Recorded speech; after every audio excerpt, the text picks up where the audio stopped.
আসসালামু আলাইকুম রহমতুল্লাহ।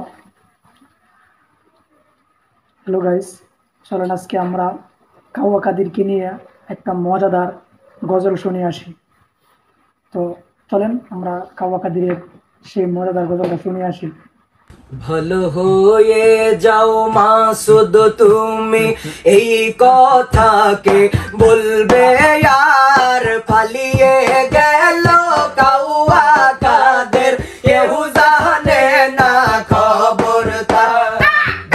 পালিয়ে গেল কাওয়া কাদের, কেউ জানে না খবর তার। ভালো হয়ে যাও,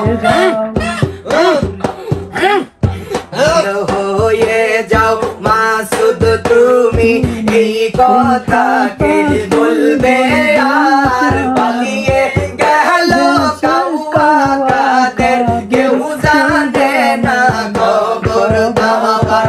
পালিয়ে গেল কাওয়া কাদের, কেউ জানে না খবর তার।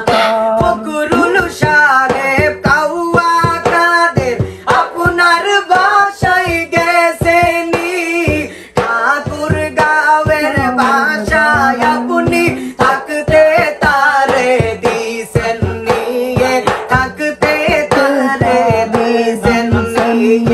ফকরুল সাহেব আপনার বাসায় কাওয়া কাদের গেছেনি, ঠাকুর গাঁয়ের বাসায় আপনি থাকতে তারে দিছেন নিয়ে, থাকতে তারে দিছেন নিয়ে। তার সাথে হিসাব বাকি আছে, আই হাই, তার সাথে হিসাব বাকি আছে, হিসাব বাকি কোটি জনতার। পালিয়ে গেল কাওয়া কাদের, কেউ জানে না খবর তার। পালিয়ে গেল কাওয়া কাদের, কেউ জানে না খবর তার। ও কাদের গো,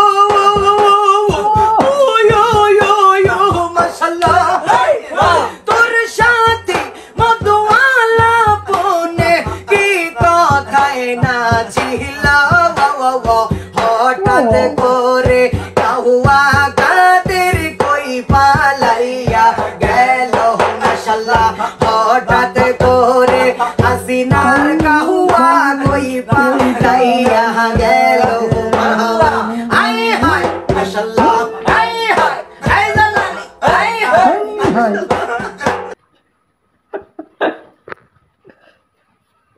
তো বিষয়টা হলো, দেখেন আজকে সেই কাওয়া কাদির হাসোয়া দেশ থেকে চলে গেছে। যদি সে ভালো কাজ করত তাহলে অবশ্যই তাদেরকে মানুষ ভালোভাবে স্মরণ করত।